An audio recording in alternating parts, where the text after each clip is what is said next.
Welcome to Page vs. Stage. It's the Illinois Poet Laureate Kevin Stein and the Poetry Slam founder Mark Kelly Smith. Governor Blagojevich named Kevin Stein the Illinois Poet Laureate, filling the position previously held by Gwendolyn Brooks, Carl Sandburg, one of our members, and the little-known Howard Austin.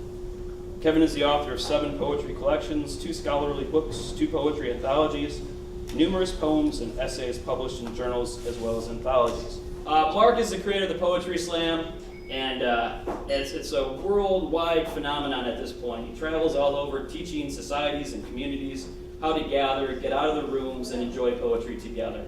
Along the way of being this organizer and inventor, he just happens to be a poet as well. They're each going to get up, do a poem. Thematically, they're going to try to figure out where to go next. We're going to start our first round as Mark Kelly Smith, followed by Kevin Stein.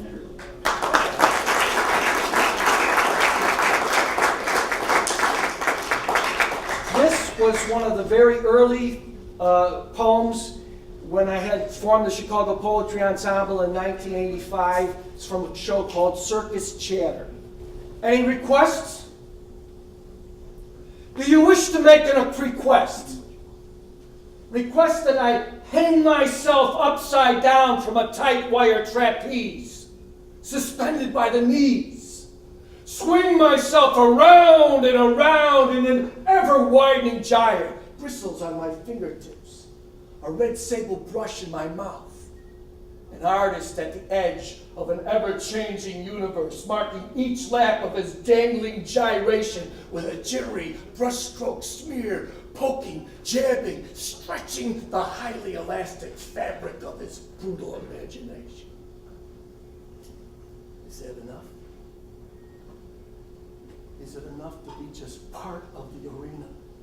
A clown, a father, a popcorn go-getter, an impatient grandmother, a tattoo man, the trainer of bulky gray elephants swaying this way and that, moving through the shadows of every man's town. Ladies and gentlemen, boys and girls, it's our extreme pleasure to present to you the analytical manifestation of 1,000 unrelated dreams from 100 isolated towns under 1 billion trillion dazzling stars. The universe grinning like an enormous pockmarked face, a shadow on the street corner. Ladies and gentlemen, before we line you up for your nightmare march through our painted panoramic arena, let's ask, are there any requests? Are there any last requests before the lights go dim and the whistling steam begins to play? Make a request. Request that the artists fly without a net and never miss the bar, or miss perhaps, depending on your seat, the price of your clothes, the position you hold in regard to truth and beauty. Ladies and gentlemen, watch as the next performer takes the scaffold. The ringmaster cracks his whip, calliope steam. The black and blue red-faced clowns hail a laugh. Ladies and gentlemen, ladies and gentlemen, ladies and gentlemen. I want to read another poem that's about, to kind of pick up this play-by-ear theme. It's a poem that has to do with performance of another type. I was in a garage band when I was in junior high, high school, and this is a poem about my band's first performance. The name of the band was Puce Exit. If Puce were sound, not color, it would be us.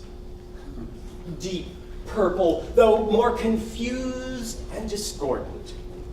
Our guitars tuned in electric ignorance of tone, key, each other.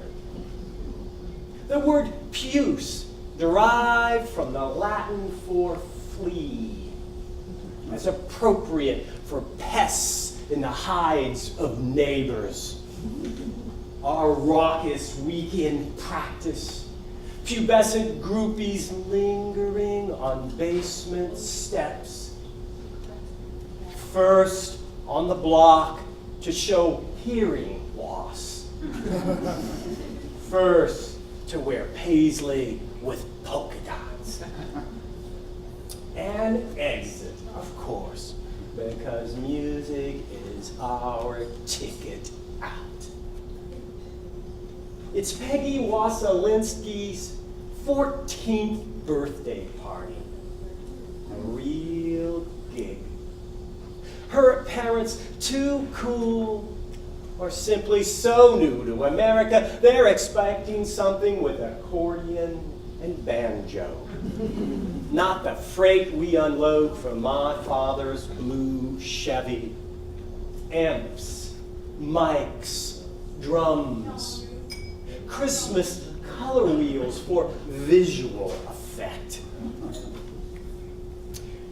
We set up in the dirt floor garage, our amps, a wall of sound, oh, maybe knee high across the left bay. Everything's plugged into a quad outlet above the single ceiling bulb. Orange wires cascade around us like a waterfall of blown fuses.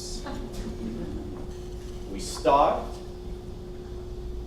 over, and start again until we get right that 3 drumstick beat and launch into an 18-minute version of Satisfaction. I'm howling. I can't get no. Even though in 8th grade, I'm not sure what it is I can't get any of. But I am sure I need it as badly as any guy ever needed anything. Like voice lessons. On break, we play Spin the Bottle. Peggy flicking her tongue, and me choking with surprise, with glee, with adolescent resolve to improve on the next round, which never comes. Cops arrive to pull the knotted plug, and send us scurrying for the bushes, though no one's drunk or stoned on anything other than the rush of innocence soon to take a turn. Accelerating around the corner like Peggy 3 years later. First night with license and the family station wagon. Her eyes on the lit radio dial and not on the barber, my barber, trudging home in rain. The scissors in his breast pocket, soon to puncture his heart beneath her tire's worn tread. But none of that has happened to happen. It's spring, and the bushes we hunker in make riotous bloom. They smell of sachet, cheap pink tins scenting my mother's floral dressing table. Or maybe it's Peggy, her breath against my still whiskerless face. Cops, flashlights, cymbals hissing as they spill in puffs of dust. And neither of us in a hurry to leaven this sweet bouquet.